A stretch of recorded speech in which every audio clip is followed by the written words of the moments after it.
할렐루야. 귀한 교회에 저를 불러주셔서 너무 감사드리고, 또 하나님께서 어떻게 선교지에서 위대한 일들을 행하셨는지 제가 보고할 수 있는 기회를 주신 교회 위에 감사를 드립니다. 저는 인도에 간 지 9년 동안 비자를 받으러 미국에 온 것 외에는 별로 미국에 이렇게 온 적이 없어요. 그래서 제가 약간 좀 바보가 됐어요.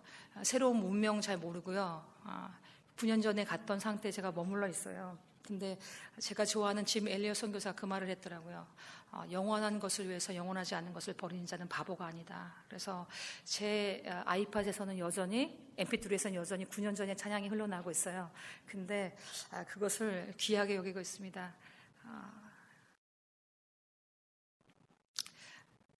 저는 선교사니까 설교 안 하고 선교 보고를 하겠습니다. 하나님의 비전은 물이 바다 덮은 같이 하나님의 아는 지식으로 영광으로 온 땅을 덮는 것이라고 하박국 2장 14절에 말씀하셨습니다. 근데 그런 하나님의 비전, 세계의 완전 복음화의 비전이 어떻게 성취되었는가는 요한계시록 7장 9절에 나와 있습니다. 각 나라와 족속과 방언과 언어의 사람들이 나와가지고 하나님을 예배하는 그 엔딩 리저트가 요한계시록 7장 9절에 나와 있습니다. 하나님께서는 선지자를 통해서 말씀하셨고, 그 일이 어떻게 이루어질 것인가를 요한계시록을 통해서 분명히 말씀하고 계시고 있습니다. 그렇다고 한다면 현재 우리는 그 하나님의 예언의 성취 가운데 어디에 와 있는가 한번 좀 살펴보기를 원합니다.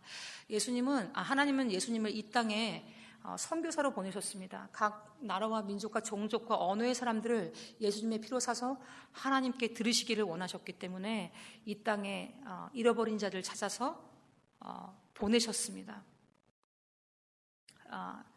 세계 복음화의 현장을 보면은 미션 퍼스펙티브에서는 24,000개 종족까지 얘기했었지만, 현대 선교의 흐름은 전 세계 종족은 약 12,000개 종족이 있다. 그 중에서 복음화율 2% 이상의 종족은 6,000 종족이 남아있고, 또 복음화율이 2% 미만인 종족은 아직까지도 6,000 종족이 남아있다고 봅니다.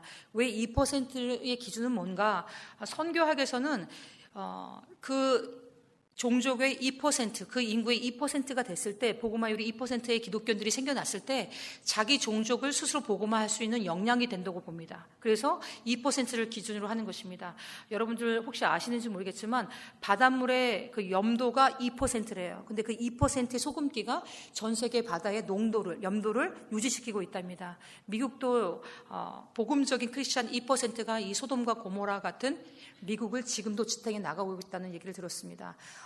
또 한국에 그 2%라는 음료수가 있더라고요. 너는 딱 2%가 부족해, 이런 말들을 사람들이 하더라고요. 그 2%가 괜히 나온 것이 아닙니다.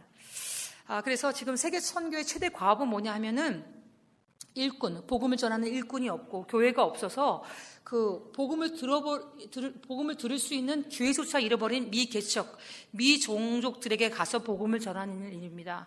그 미전도 종족의 그 구분은 어떻게 하냐면, 미개척 또는 미접촉 종족이라고 말하는데, 미개척 종족은 복음화율이 1% 미만일 때 미접촉 종족이라고 말합니다. 미전도 종족은 복음은 증거됐을 때 2% 복음화율이 2% 미만일 때는 미전도 종족이라고 말합니다. 둘 다 스스로 복음을 증거할 수 있는 역량이 없습니다.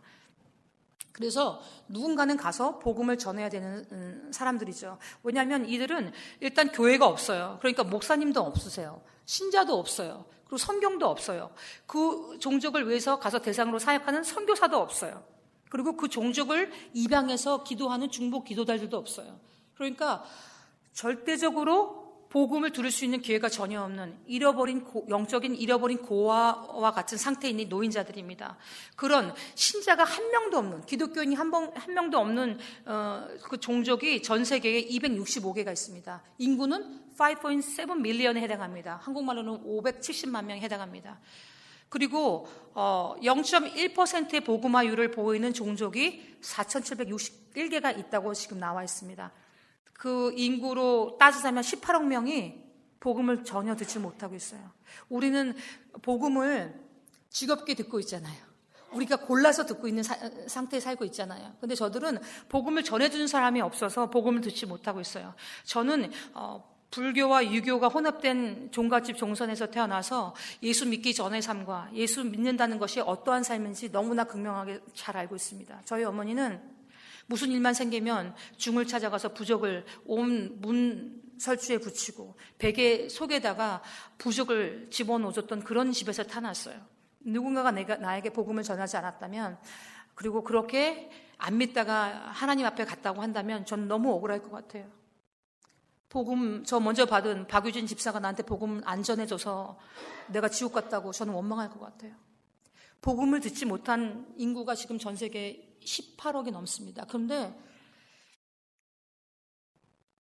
그 인구 중에서 4,761개 미종족이 어디에 있냐면 전 세계 158개 국가에 걸쳐서 있는데요. 그중에 90개 국가에 집중적으로 몰려 있어요. 98%의 미전도 종족이 90개 국가에 지금 있습니다. 그래서 저희가 생각하는 것은 158개 국가를 다 개척하는 것보다는 90개 국가를 98%가 몰려있기 때문에 90개 국가에 사는 미개척 종족을 개척하는 일에 우리가 집중해야겠다라는 생각을 했어요. 그래서 내년 2020년에 서울에서 10월 13일부터 15일까지 한국교회가 주체가 돼서 세계 미전도 종족 선교대를 엽니다. 저 90개 국가에서 사역하고 있는 미개척 종족 사역자들 300명을 한국교회가 불러들였어요. 그리고 앞으로 우리가 해야 될 방향이 어딘가를 함께 논의하게 됩니다. 그리고 200명의 세계 선교 지도자들이 인천에 모이게 됩니다. 그래서 아마 내년 선교대회는 우리가 흔히 들었던 그런 선교가 아니라 지금 2000년 동안 우리가 사단과 지리한 전쟁을 벌이고 있는데 우리 세대에 복음을 들어보지 못한 종족이 없게 우리 세대의 복음은 다 전하자. 그 일은 완수하자라는 의미에서 저희가 그 일을 시작합니다. 한국이 전세에 밀리고 있었을 때, 6.25 전쟁 때 전세에 밀리고 있었을 때 메거다라는 탁월한 장군이 나타나서 인천에 상륙함으로 말미암아 전세가 역전되는 일들이 일어났습니다.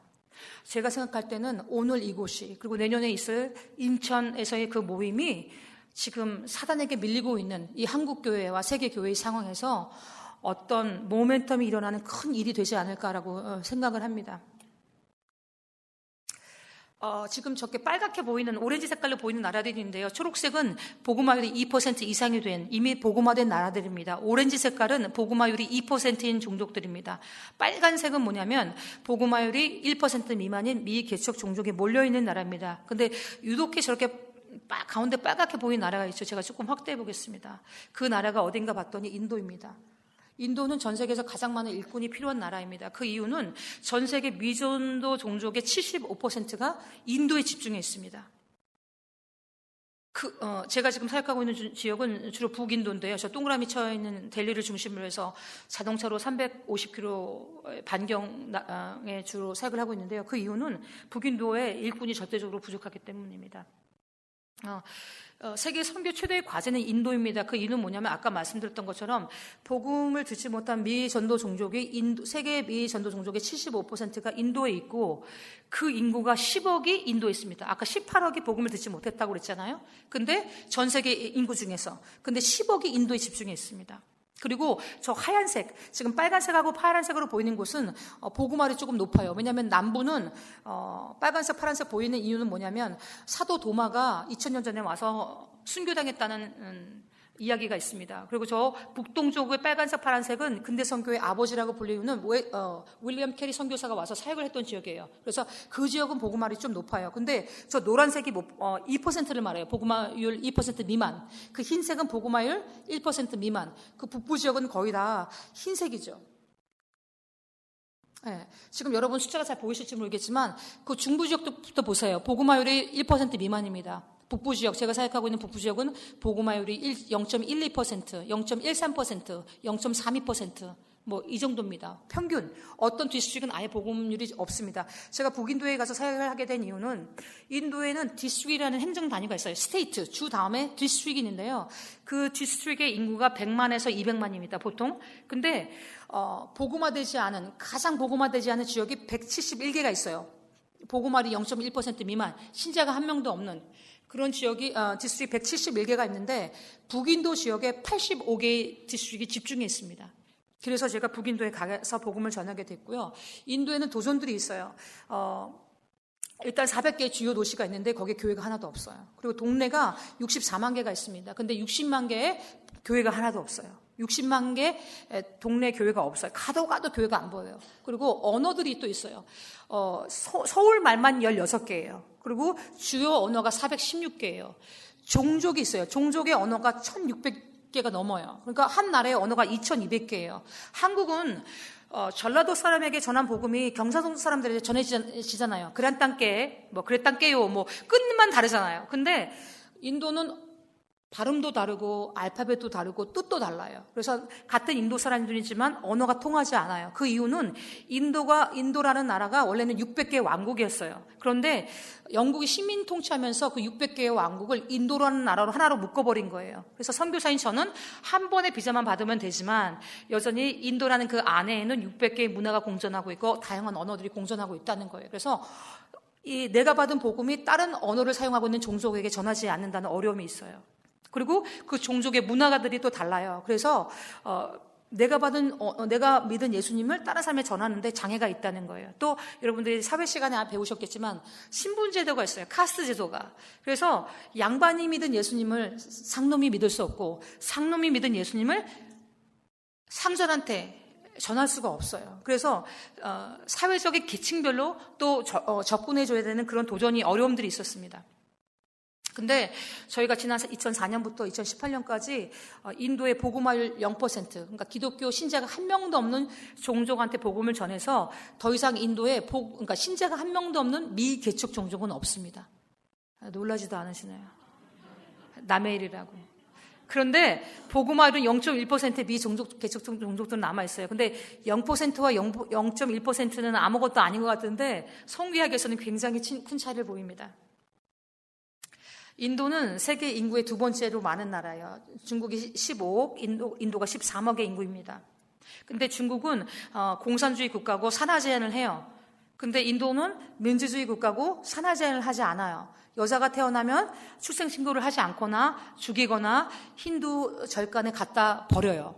그래서 출생신고를 하지 않은 여아들의 인구까지 하면은 비공식적으로는 중국의 인구를 따라잡았다라는 얘기도 나오고 있습니다. 그리고 전 세계 두 번째로 많은 회교도 인구가 살고 있습니다. 1억 8천, 지금은 2억이라는 통계가 나오고 있습니다. 근데 우리가 흔히 생각할 때 회교도 하면은 중동권을 생각하죠. 이란, 이라크, 시리아 이런 데를 생각하잖아요. 근데 사실은 그렇지 않아요. 세계 최대의 이슬람권은 남아시아에 있습니다. 1위는 2억 4천의 인도네시아. 2억 2천인가? 인도네시아. 그 다음에 1억 8천의 인도. 그리고 그 다음에 파키스탄과 방글라데시입니다. 근데 파키스탄과 방글라데시는 원래 인도의 한 나라였어요. 근데 종교 분쟁이 1940년대 일어나면서 위쪽으로는 파키스탄, 아래쪽으로는 방글라데시로 회교권들을 분리시켜버렸어요. 근데 파키스탄, 방글라데시에 살고 있는 이 회교권을 합쳐버리면 5억의 인구가 넘습니다. 사실상 실질적인 세계 최대의 회교도 국가는 인도입니다. 그러면서 세계 최대의 힌두 국가가 인도입니다. 그렇기 때문에 지금 세계 미션 모빌라이저들이 인도에 주목하고 있는 이유가 바로 그겁니다. 그 14, 10창에 있는 나라들은 순악질들만 남아있거든요. 근데 힌두권, 불교권, 이슬람권을 곧들어 해야지만 복음이 전 세계에 편만하게 증거가 되는데 인도를 주변으로 해서 오른쪽은 아시아창이 열리면서 불교권 나라가 열려요. 위쪽으로는, 북쪽으로는 중앙아시아 창들이 열려요. 스탄 들어간 나라들이, 왼쪽으로는 아프리카 아랍 창들이 열려요. 그래서 인도가 선교적인 요충지에 있습니다. 한반도가 군사적 요충지 반도국가인 것처럼 인도는 선교적 요충지 반도국가에 자리 잡고 있습니다. 세계 무슬림 현황을 잠깐 보겠습니다. 아시아에는 8억의 무슬림이 살고 있어요. 그리고 그 다음에 이어서 4억, 그 절반인 4억이 아프리카에 살고 있고 그 다음에 또 절반인 2억이 중동에 살고 있어요. 나머지 유럽, 아메리카는 조금이죠. 여러분 보시다시피 최대의 무슬림권, 회교권은 아시아에 있습니다. 그 분포도를 좀 보겠습니다. 1위부터 20위까지. 1위가 인도네시아죠. 그 다음에 아까 말씀드렸던 것처럼 2위가 파키스탄, 그 다음에 인도, 방글라데시. 파키스탄, 인도, 방글라데시를 합치면 5억의 무슬림이 살고 있습니다. 주요 통계를 볼게요. 종교별. 1위는 기독교이고요. 2위가 이슬람, 3위가 힌두예요. 그래서 그 다음에 불교가 4억. 이 세 가지 불교, 힌두, 이슬람이 공존하고 있는 곳이 인도입니다. 인도에는 3억 3천만 개의 우상이 있습니다. 저렇게 10m 이상의 코끼리 신상, 원숭이 신상, 코브라 신상, 쥐 신상 등등등 3억 3천만 개의 우상을 만들고 온 국민이 저 우상 숭배에 빠집니다. 그리고 동네 어귀어귀마다 100m마다 저렇게 산당과 그 뒤편에 보이는 것이 힌두 절간입니다. 힌두 절간들이 동네 어귀어귀마다 100m마다 있습니다. 교회는 하나도 없어요. 그리고 집에 들어가 보시면 코끼리 신상부터 시작해서 자기네들이 섬기는 우상들이 7개에서 20개가 달려있어요. 예수님의 얼굴은 십자가는 볼 수가 없는 곳입니다. 절대적으로 하나님의 구원의 손길이 필요한 사람들입니다.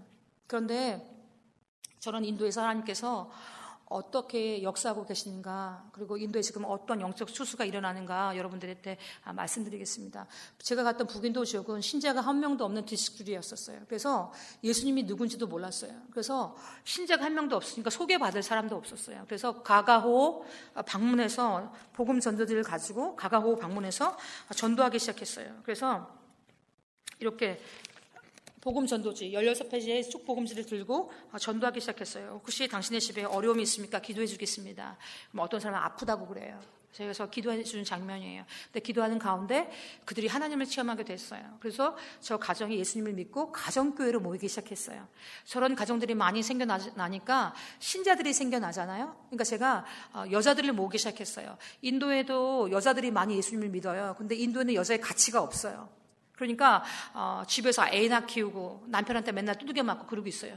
근데 젊은 자매들 모아놓고 제가 여성 사역자, 복음 전도자 훈련을 시켰어요. 전국에서 제가 전도한 후에 발견한 제자들을 모아놓고 한 달 동안 먹이고 재우고 입히면서 합숙하면서 어떻게 복음을 전하는지, 어떻게 무교의 동네에 들어가는지, 들어가서는 뭐 하는지, 어떻게 교회를 개척하는지, 어떻게 제자화하는지, 어떻게 헌금을 걷는지, 그리고 어떻게 복음을 듣지 못한 미전도 종족을 개척하는지를 훈련시켰어요.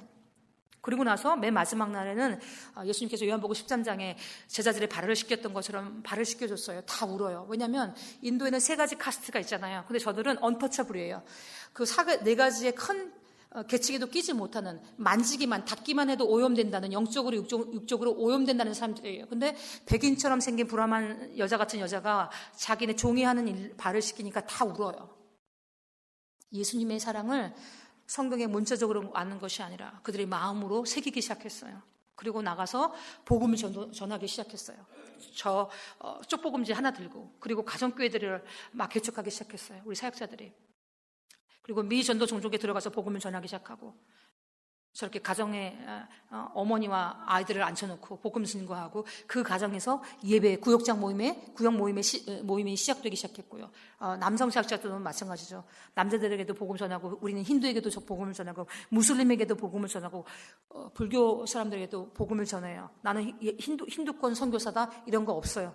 다 구원받을 사람들이기 때문에 우리는 걸리는 대로, 닥치는 대로 다 복음 전해요. 그렇게 해서 남자 여자 다 훈련시키고 한 달 동안 먹이고 입히고 재우고 훈련시키고 난 다음에 우리가 종족을 포스팅해요. 복음을 듣지 못한 종족이 이 주에 어떤 종족이 있다 그랬더니 자기가 그 종족에 들어가서 복음을 전하겠습니다라고 한 사역자가 이제 헌신을 했어요. 그러니까 거기 훈련받았던 훈련생들이 다 손을 뻗어서 저 사람에게 안수하고 파송하는, 안디옥교회처럼 파송하는 일을 했어요. 그리고 그 파송받은 사역자가 미개척 종족, 복음이 듣지 못한 종족에 들어가서 저 전도자 하나 들고 복음을 전하기 시작했어요. 복음을 다 전했는데 마지막에 저 얼굴 까만 자매가 들어왔어요. 야, 한 마리가 얼마나 귀하냐, 빨리 가서 따로 별도로 복음 전해라. 그래서 저 사역자가 전도지 들고 복음 전하는 장면입니다. 그리고 우리는 새신자들한테 무조건 전도하는 훈련을 시켰어요. 처음에는 저희가 1명 갖고, 인도 현지는 1명 갖고 시작했는데 지금은 전국적으로 2,500명의 풀타임 사역자가 양성이 된 상태입니다. 그리고 저 사역자한테 가서 복음 전하라고 했어요. 그랬더니 동네 자기가 아는 아저씨한테 가서 저 크리스찬이라는 힌두 절간에서 섬기겠다는 저 사람이 복음을 전하는 장면이에요. 그리고 저는 이제 선교사기 때문에 복음을 듣지 못한 미개척 종족들한테 들어가서 복음을 전했어요. 반자라 종족이에요. 저기 우리 인도 사역분 앉아 계신데 반자라 종족 아실 거예요. 집시 종족이에요. 외분이 오면 얼굴 저렇게 가려요. 그리고 저렇게 깡통 같은 걸 차고 있고요. 그다음에 가토와르 종족이라고 해서 우트라칸주에 있는 산악의 지역에 사는 사람들이에요. 골짜기마다 한 가정씩 몇 가정씩 살아요. 그러니까 복음이 잘 안 전해져요. 산 골짜기 때문에. 저희 가서 저기 복음을 전하고 저도 영접하는 장면입니다. 그리고 델리 빈민가에서 우리 파송교회 사모님 왔을 때 사모님들 복음 전하십시오 해서 제가 간증하고, 우리 사모님 맨 뒤에 있는 분이 사모님인데 복음 전하는 장면들이에요. 그래서 교회가 계속됐고, 저렇게 제가 델리 빈민촌 안에서 복음을 전하는 장면이고, 그리고 UP에서도 복음을 전하는 장면들이고요. 하나님께서 마지막 때에 모든 육체에 하나님의 영을 부어주신다고 했어요. 제가 마을에 들어가니까 저는 거기서 백인이거든요. 그러니까 제가 가면 부르지도 않았는데 150명, 200명, 300명이 저한테 몰려들어요. 그리고 복음을 전할 수 있는 환경을 하나님께서 마련해 주시더라고요. 저는 불신자 집에서 태어났고 아버지가 믿지 않는 분이셨다는 거에 대한 그런 좀 서운함이 있었어요. 그런데 제가 왜 하나님께서 저를 인도로 보내셨는지, 왜 불신자 집에서 태어나게 하셨는지 인도에 가는 걸 알게 됐더라고요. 그리고 저희 오빠가 항상 밤 11시, 12시만 되면 저한테 어렸을 때 아이스크림, 과자 이런 거 사오라고, 투게더 아이스크림 사오라고, 새우깡 사오라고 이렇게 시켰어요. 제가 오빠한테 그랬어요. 오빠 지금 밤 11시인데 위험하지 않겠어? 나 위험하잖아, 여자잖아. 아니, 넌 얼굴이 무기야. 그러면 제가 그렇게 사왔었거든요. 근데 인도 가니까 얼굴이 무기더라고요. 왜 하나님께서 나를 옐로우 페이스, 황인적으로 만드시고 인도에 보내셨는지. 미국 사람들은 얼굴이 하얗고 눈이 파래서 저런데 마을에 들어가서 복음 못 전해요. 100% 신교당해요. 근데 저는 인도의 네팔리, 그러니까 북동부 사람들은, 인도 북동부 사람들은 저처럼 생겼어요. 우리 한국 사람들처럼 생겼어요. 그러니까 제가 인도 옷 입고 돌아다니니까 그냥 북동부 아쌈에 사는 사람들인가 보다 그렇게 생각해요. 복음을 전할 수 있는 천하의 얼굴입니다. 그래서 저렇게 마을에 들어가니까 사람들이 집단적으로 농사 짓다 말고 예수님을 믿는 거예요. 예수님께 돌아오는 일들이 일어났어요. 가족 단위로 전하면 저 온 가족이 예수님을 영접하기 시작했고, 할머니가 예수님을 믿고, 아이가 예수님을 영접하고, 또 노인이 손자를 안고 예수님을 영접하는 그런 일들이 벌어졌어요. 북부 지역에서 제가 하레나주에서 사역할 때요, 저 소누란 아이를 안고 있는 소누라는 형제 가운데 있는 사람이 자기 와이프예요. 그리고 옆에 있는 사람이 시어머니예요. 근데 며느리가 귀신에 들려 있어서, 인도는 우상숭배가 너무 많았기 때문에 귀신 들려 있는 사람들이 너무 많았어요. 근데 복음을 전하는 가운데 저 며느리가 고침을 받았어요. 그래서 저 집이 다 예수님을 영접하는 장면입니다.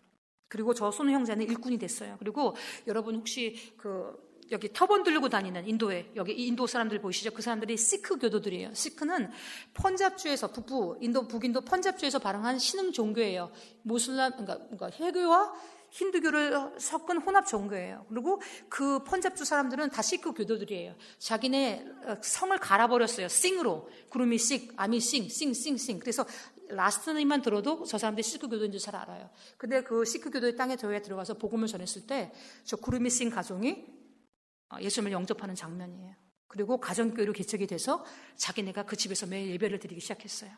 그리고 저를 파송했던 마라나타 교회에서 교회 단계팀이 왔어요. 같이 가서 제가 복음을 전했어요. 펀잡에 있는 만사라는 디스트릭에서 복음을 전하고 저희는 왔어요. 그리고 여러분 하루에 매일 다섯 가정 시간대 복음을 전하십시오 도전하고 전도지를 이렇게 나눠주고 왔어요. 그리고 제가 3개월 후에 다시 그 지역을 팔로우하기 위해서 갔는데, 저 메이저싱이라는 모카를 재배했던 농부가 다리를 심하게 저는 소아마비에 걸려서 심하게 저는 저 와이프를 데리고 농사는 빼짝 마른 형한테 내팽개치고 각 동네를 다니면서 복음 전도자가 되어 있는 거예요.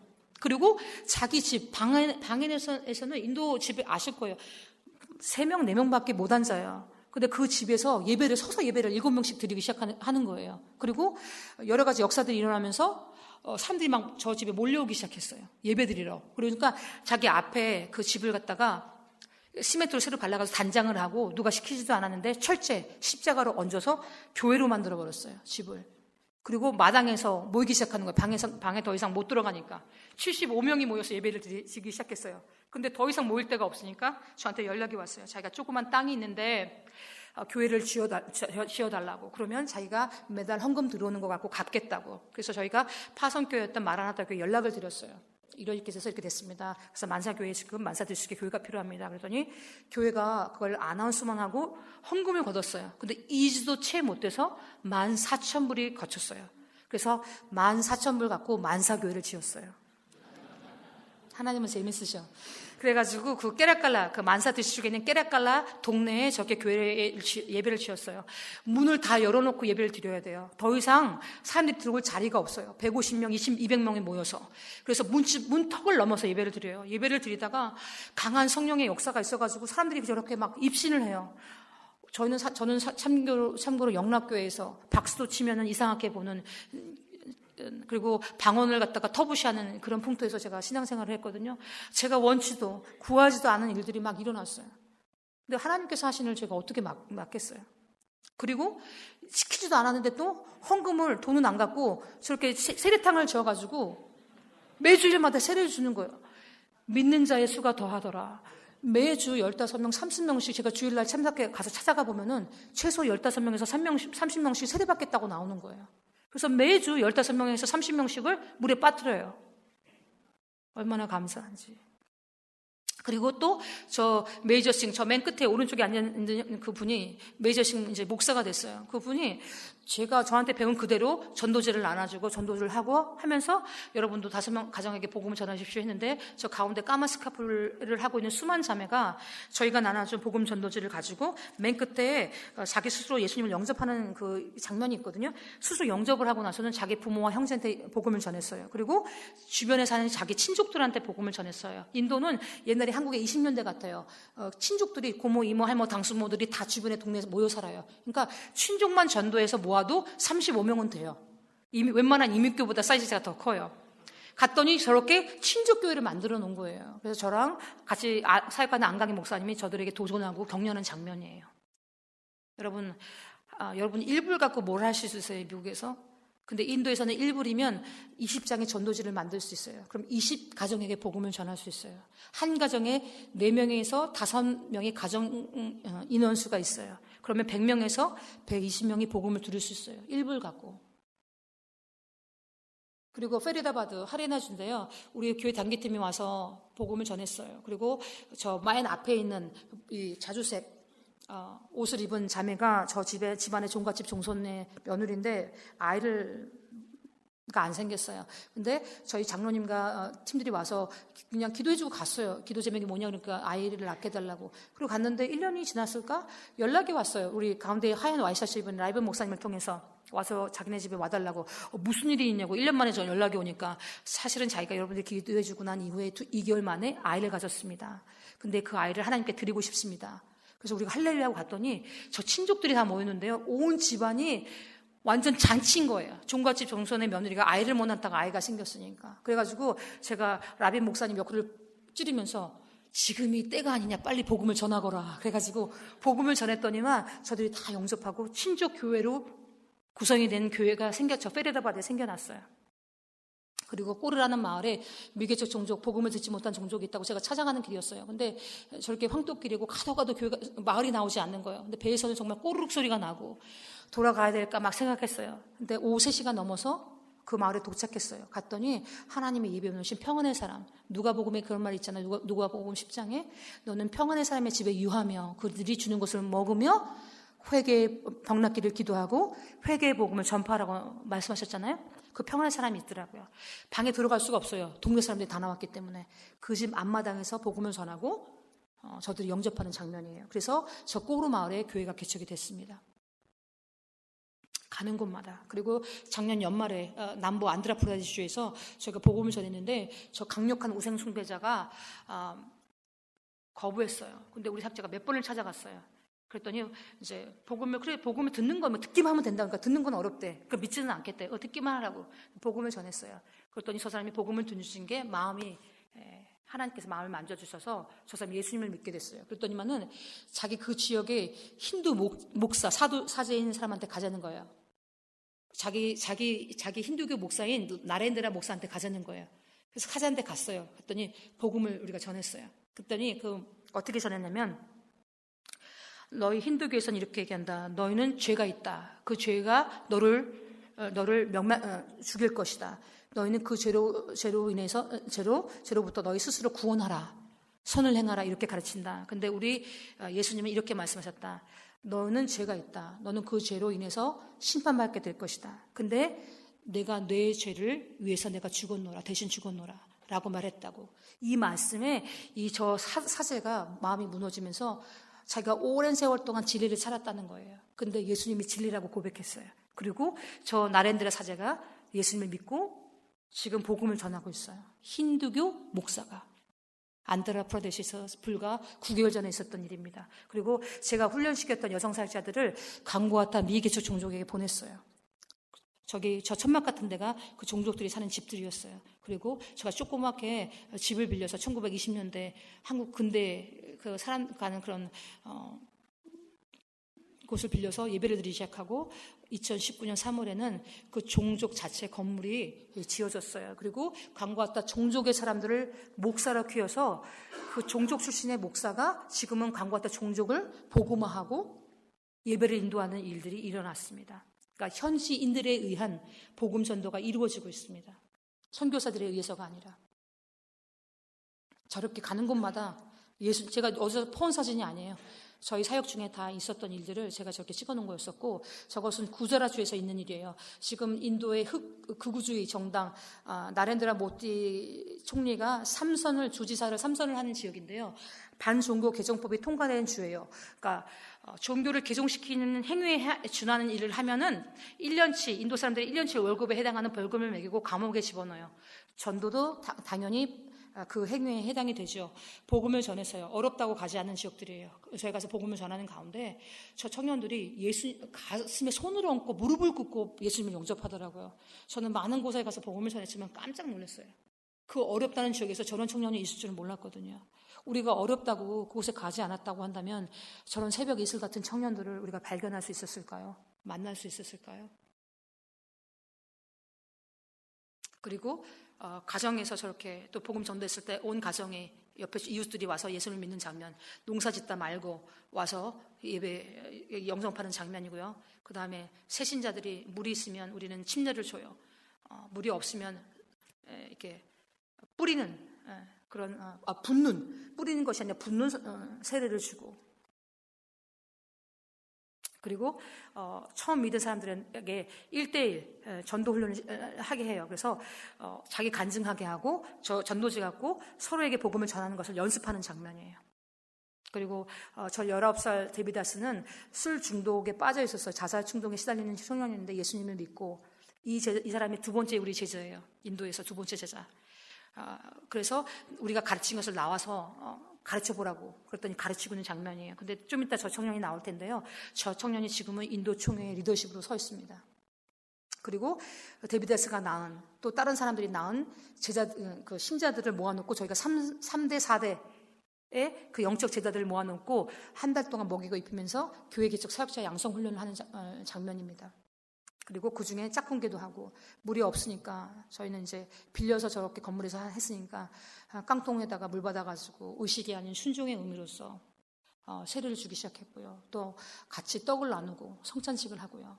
그리고 그렇게 파송된 사역자들이 지역에 흩어져서 저렇게 신자들을 만들어내고, 그들 스스로가 이제는 제가 아닌 인도 현지 사역자 라제시가 다른 사람들을 훈련시켜서 새로운 복음 전도자들을 배출하고 있는 상태가 되었습니다.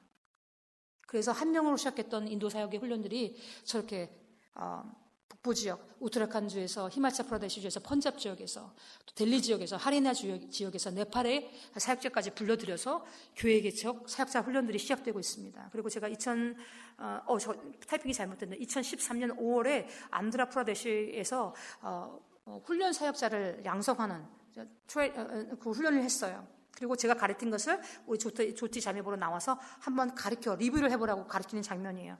여자들이니까 한 달 동안 외출을 안 시켜주는 거예요. 부모가 허락을 안 해요. 그래서 한 달에 2주일씩 4달에 걸쳐 제가 훈련을 했어요. 4번 왔다 갔다 하면서. 그리고 8월이 되니까 마지막 훈련을 마쳤고, 트레이닝 포 트레이너라고 해서 훈련을 마친 다음에 너희들 바다를 보았느냐, 바다를 못 봤대요. 근데 한 2시간 타고 가면은 바다가 있거든요. 근데 이 사람들이, 우리가 아까 처음에 말씀드린 하나님의 비전은 하박국 2장 14절 물이 바다 덮음 같이, 근데 그 말을 잘 이해를 못해요. 그래서 제가 봉고를 100불을 주고 하나 빌렸어요. 그리고 1시간 50분 차를 타고 가서 베이 오브 더 벵갈에 도착했어요. 그리고 거기서 기념 촬영하고 나서 제가 10명을 훈련시켰는데 지금 8명이 살아남아서 풀타임 사역자로 일하고 있고요. 2명은 이제 아줌마들이니까 열심히 구역장으로 섬기고 있어요.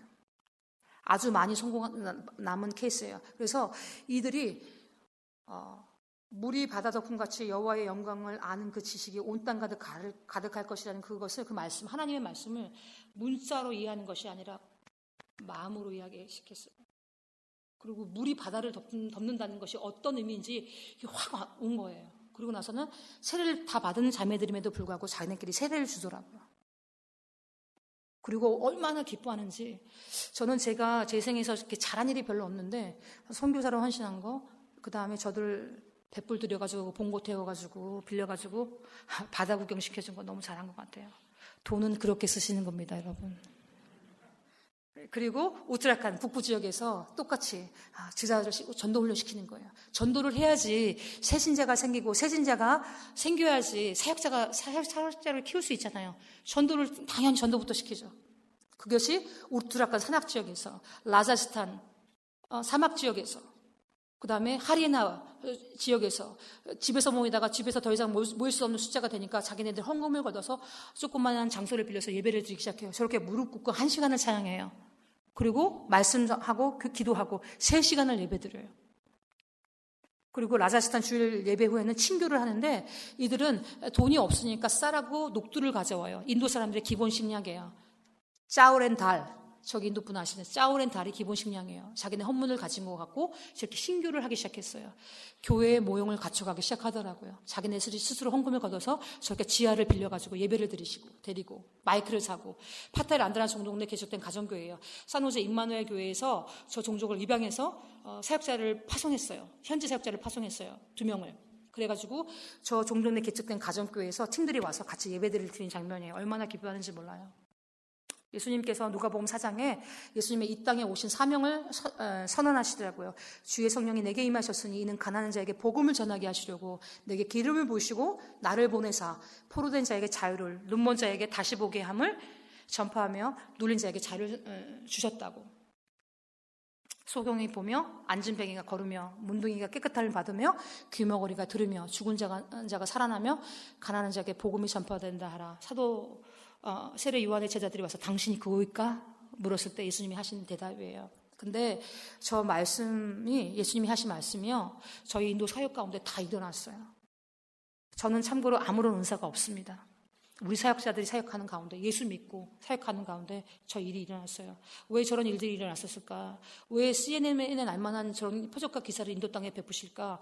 인도가 너무 악하니까, 이스라엘 백성이 너무 악하니까 하나님께서 기름구둥으로 보여주시면서 그들을 믿게 하신 것처럼 3억 3천만 개 우상을 섬기는 그 인도 사람들이 너무 악하니까 하나님께서 저런 표적과 기사를 일으키지 않는 이상 이들이 내가 참신임을 믿지 않겠다 생각하신 것 같아요. 그래가지고 그런 일들을 일으키시더라고요. 그리고 하나님께서 자기 백성을 친히 구원하고 계시더라고요. 네팔에서 제가 2015년 2월 달에 들어가서 복음 전도하고 발굴해낸 사역자 1명을 델리로 들어와서 훈련을 시켰어요. 6명을. 그리고 다시 파송했어요. 다시 네팔로 집어넣었어요. 그 훈련받은 네팔 사역자가 복음을 전하는 가운데 지금도 인도와 네팔은 인신 제물을 바쳐요. 아이를. 근데 아이를 죽이려고 인신 제물을 바치고 있는데 저 사람이 스탑을 시킨 거예요. 우리의 평안을 위해서 죽으신 이가 있다. 그가 누구냐? 예수다. 그래서 복음 전하는 가운데 그 동네 76명의 사람들이 예수를 믿게 된 거예요. 그리고 그 아이는 살아나고 교회가 세워졌어요. 그리고 웨스트벵갈 콜카타에서 일어난 일이야. 저 딸이 아팠어요. 근데 딸이 곧 병고침을 받으면서 저렇게 가정이 교회로 헌신하게 돼서 교회에서 예배드리기 시작하는 일들이 일어났어요. 그리고 델리 투클라카바드 지역에 있는데요. 저 아이가 말을 못해요. 5살이 넘었는데. 근데 아이가 교회에 나오기 시작했는데 말을 하기 시작했어요. 첫 한 말이 할렐루야, 할렐루야였어요. 그래서 저 엄마가 저 아이를 데리고 교회에 나와요. 그리고 산호제 임마누엘 교회 목사님과 권사님들이 와서 복음을 전하는데 아무것도 안 했어요. 그냥 복음을 전하는데 저 자매가 눈이 막 돌아가더니 쓰러지는 거예요. 그래서 우리는 간질인 줄 알았어요. 알고 봤더니 귀신 들려가지고. 그래서 우리도 그런 일들을 처음 보니까 막 빨리 기도하라고 해서 기도하는 가운데 저 자매가 자유케 됐어요. 릴라 자매예요. 이 자매예요. 지금은 중풍 걸린 남편과 딸을 데리고 5년째 교회 나오면서 교회를 섬기고 있어요. 귀한 일꾼이 돼 있어요. 구자라주에서. 그리고 사고당해서 불구 간 형제가 걷기 시작하고 13년 동안 아이를 갖지 못했던 아이가 복음을 듣고 예수님 믿고 아이를 낳았어요. 저한테 사진 보내온 장면이에요.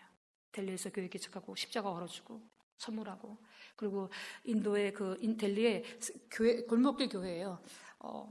너무 열악한 불민가니까 방에 사람이 들어갈 수가 없어요. 그리고 너무 어두워요. 그냥 골목길에서 저렇게 돗자리 하나 깔아놓고 예배를 드리기 시작하고, 가정에서 예배를 드리기 시작하고, 인도는 문맹률이 50%니까 성경을 줘도 글을 못 읽어요. 글을 읽지 않은 자매를 통해서 성경을 읽어주고, 또 이제 창세기부터 계시록까지 그림 성경을 만들어서 스토리텔링으로, 구전문화권이니까 인도가 저렇게 그림 성경으로 해서 말씀을 가르치고 있어요. 우리는 어떻게 해서든지 말씀을 가르치려고 노력을 하고 있어요. 그리고 개척된 가정교회에서 헌금을 가르쳐요. 저들은 세습된 가난이기 때문에 조상 대대로 이어진 벗어날 수 없는 가난이기 때문에 하나님의 블레싱이 임해야지만 그 가난에서 벗어날 수가 있어요. 그래서 우리는 마땅히 하나님께 드려야 될 것을 드리도록 헌금을 가르치고 지금 헌금하는 장면이고요. 저희가 예수님 믿은 지 1년 된 사역자예요. 근데 너 제자를 낳았느냐? 낳았대요. 적어봐라 그랬더니 쭉쭉쭉 적어내요. 봤더니 8명의 신실한 사역자를 만들어내고 그들이 또 사역자를 막 낳았더라고요. 낳고 또 낳는 역사들이 일어나고 있더라고요. 북부 지역에서 사역하고 있는 스바셀 안타라는 사역자고요. 저희는 항상 4세대 제자화를 점검을 해요. 저 두 번째에 있는 파란색 옷을 입은 라제스 사역자가 옆에 있는 아믹 사역자에게 복음을 전했어요. 아믹 사역자가 또 옆에 있는 파란색 옷을 입은 사역자한테 전했고, 그 사역자가 이 수미사한테 복음을 전했어요. 왜 4세대를 체크업을 하냐면 디모데후서 2장 2절에 보니까 사도 바울이 디모데한테 그러더라고요. 디모데야, 너가 이 복음을 다른 충성스러운 사람한테 전해라. 그러면 그들이 또 다른 사람을 전할 수 있으리, 가르칠 수 있으리라, 이렇게 얘기했잖아요. 그럼 사도 바울 나왔죠? 디모데 나왔죠? 충성스러운 사람 나왔죠? 또 다른 사람, 4세대한테 복음이 전해졌더라고요. 그래서 저희도 제자화가 4세대가 이루어지면 성공했다고 봐요. 그리고 그 수밋 형제한테 복음을 한번 전해보라고 그랬어요. 잘 전해요. 이 수밋 형제는 가운데 있는 저 수밋 형제 집이에요. 저 수밋 형제는 직업이 있어요. 메카닉이에요. 그런데 일을 하면서 가정교회 목사로, 리더로 섬기고 있어요. 예배를 인도하고 있어요. 그리고 마네조티, 제가 아까 웨스트 벵갈해에서 세례뒀던 자매 중에 한 명의 조티 사역자인데요. 지금 보시면 아시겠지만 이 자매가 담임하고 있는 교회가 79명의 세례교인이 있어요. 그리고 이 자매가 개척한 가정교회가 39개가 돼요. 그리고 자기와 같은 동역자들을 8명인가를 만들어냈어요. 저 동그라미 쳐져 있는 게 디스트릭인데요. 한 디스트릭이 인구 100만에서 200만이라고 했잖아요. 저 자매가 지금 800만을 전도하고 있어요. 800만 지역을 담당하고 있어요.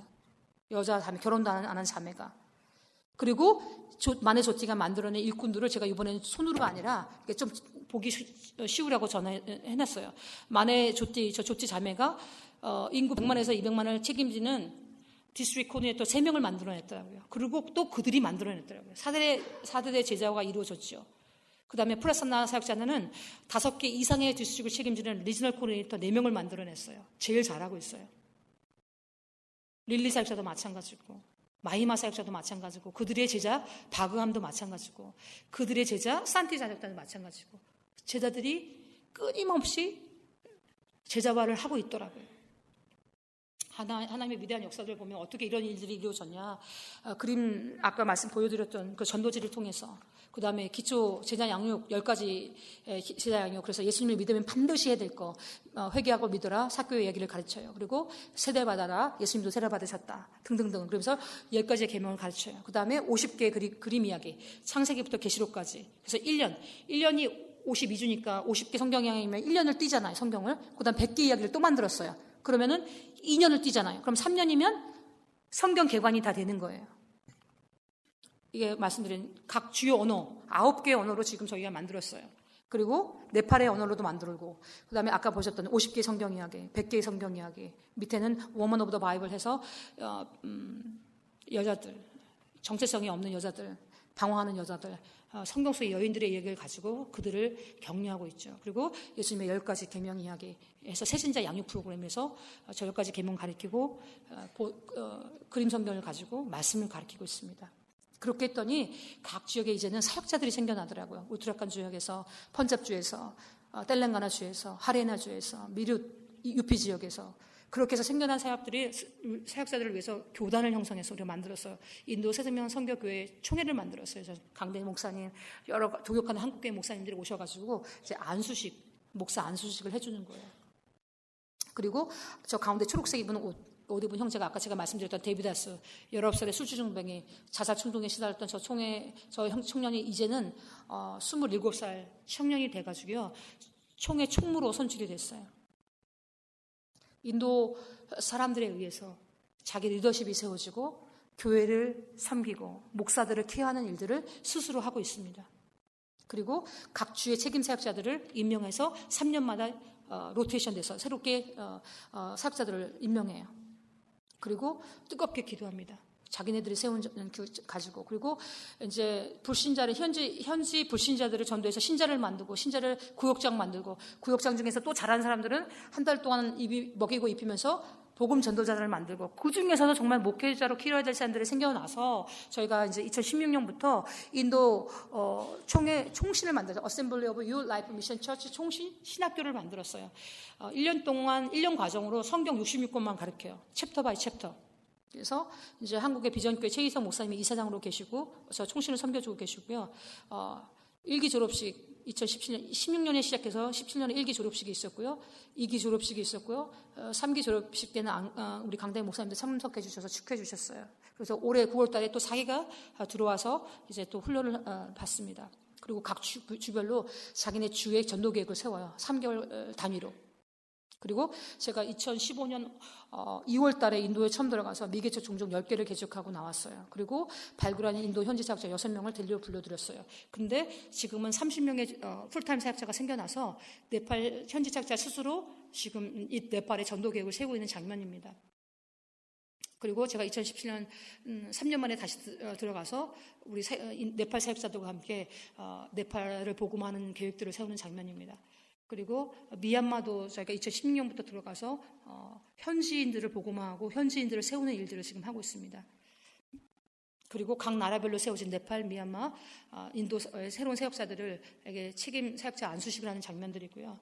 기도하는 사역자들 모두. 그리고 현지에 의한 미개척 종족. 저희들이 이제 그 종족의 이름과 그들의 인구와 그들이 어느 주에 있으며를 다 이제 그 종교는 뭐며 다 이렇게 포스팅해요. 맨 마지막에 워커스 네임이라고 써있죠. 그러면 우리 사역자들이 나와요. 그 종족 제가 개척하러 가겠습니다라고 자기가 써요. 그래서 현지인들에 의해서 자기 종족을, 자기 민족을 복음화하는 일들이 지금 인도 내에서 일어나고 있습니다. 선교사들에 의해서가 아니라.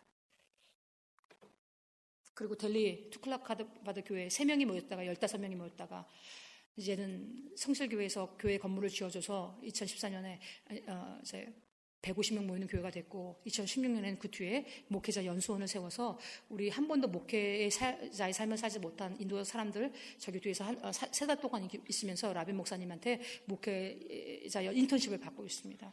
그리고 회교도 사제가 딸이 3명이 있는데 2명이 귀신 들려서 자살해서 죽고 막내딸 남았는데 막내딸도 눈빛이 싸납죠.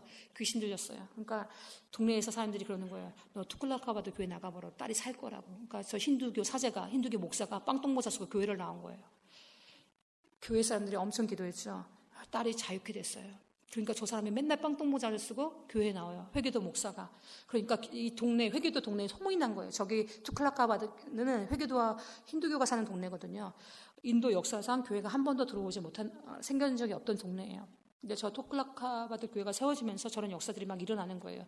핍박을 받기 시작하는 거예요. 그래서 우리가 회계도 목사한테 전 사람들 그랬어요. 교회 나오지 말아라. 꼬란에서도 예수님을 선지자로 가르친다. 너한테 나오는 사람한테 예수님의 이름으로 기도를 해줘라. 우리가 이렇게 가르쳤어요. 그래서 지금 저 회교도 목사가 예수님의 이름으로 기도합니다 하고 항상 지금 기도를 하고 있어요.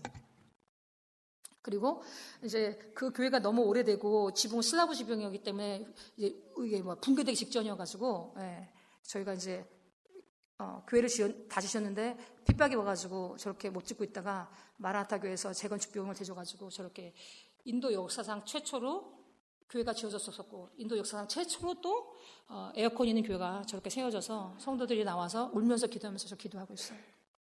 그래서 시간이 많이 갔는데요.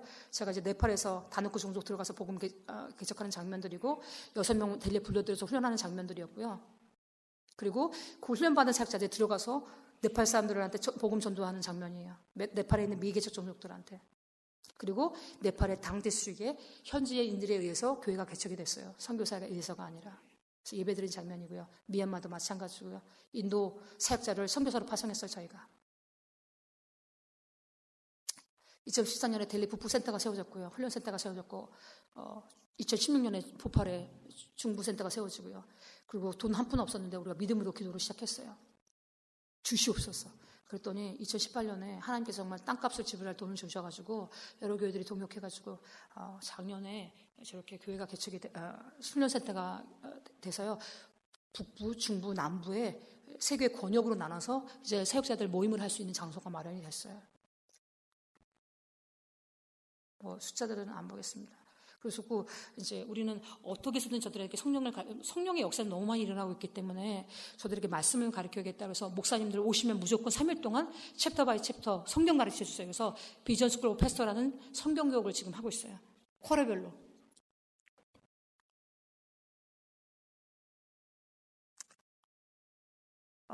이거 오픈도어 선교에서 발표는 전 세계 핍박받는 나라들을 항상 발표하는데 올해 1월 달에 발표한 거예요. 인도가 33위, 중국이 36위였는데요. 점점 올라가더니 올해 드디어 인도가 10위권에 들어섰어요. 북한은 부동의 1위, 18년째 1위 북한이고요. 1위는 그 다음에 나라들은 항상 이슬람권이었었어요. 이름만 들어도 무시무시한. 근데 지금 인도가 저 이슬람 나라들과 동일한 핍박의 지수를 받고 있다는 거예요. 중국은 27위밖에 안 돼요. 그렇게 어렵다고 해도. 그러니까 얼마나 어려운지 아시겠죠?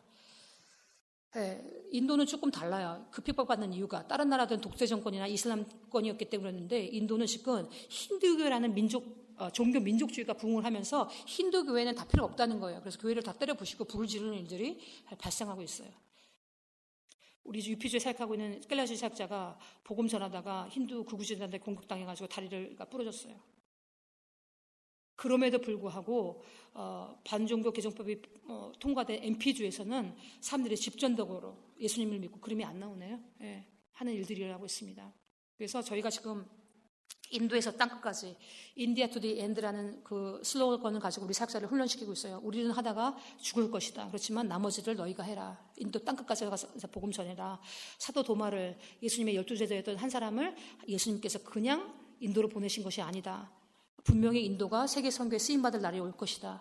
미국이 뜨고 한국이 떴던 것처럼 인도가 뜰 날이 올 것이다. 그래서 저희는 지금 인도 커뮤니티가 있는 60개 나라에 인도 사역자들, 우리가 훈련시킨 인도 사역자들을 선교사로 파송할 계획을 세우고 있어요. 그래서 2016년에 이미 5개 국가에 들어가서 우리가 단기 선교사를 파송했고요. 2017년에는 10개 국가에 우리 인도 사역자를 파송했어요. 그래서 다시 불러드렸어요. 그러니까 장기 선교사 할만하더냐, 할만하대. 가겠느냐, 가겠대요. 그래서 지금 사우디아라비아로, 파키스탄으로 등등으로 다 헌신해서 나가겠다고 하는 사역자들이 기다리고 있습니다. 파송해줄 교회들을 기다리고 있어요. 그래서 저렇게 해외 선교사로 파송하는 식을 하고 저희가 파송했어요. 인도 사역자들을. 인도가 선교의 수혜국이기도 하지만 선교사를 파송하는 나라가 되게 하옵소서. 제가 처음에 들어갈 때부터 기도했던 제목들이 하나님께서 지금 이루어지고 계세요. 예수님께서 그러셨더라고요. 자기와 함께 있게 하시고 보내사 전도도 하게 하며 귀신을 내어쫓는 권능도 갖게 하려 하셨다고. 제단 만드시고 가르치시고 보내시고 전도하게 하시고 권능으로 일하게 하셨더라고요. 또 요한복음에서는 내가 진실로 너에게 이르노니 나를 믿는 자는 내가 하는 일을 그도 할 것이요 또한 그보다 더 큰 일도 하리니 예수님께서 한 일을 우리도 할 것이라고 말씀하셨어요. 또 요한복음 15장에서 보면 너희가 나를 택한 것이 아니요 내가 너희를 택하여 세웠나니 너희로 가서 항상 있는 열매를 있게 하겠다고 했잖아요. 그 항상 있는 열매, 다른 말로 바꿔 말하면 영원히 남는 열매예요. 영원히 남는 열매가 뭐냐? 하나님의 사람들이에요. 교회예요.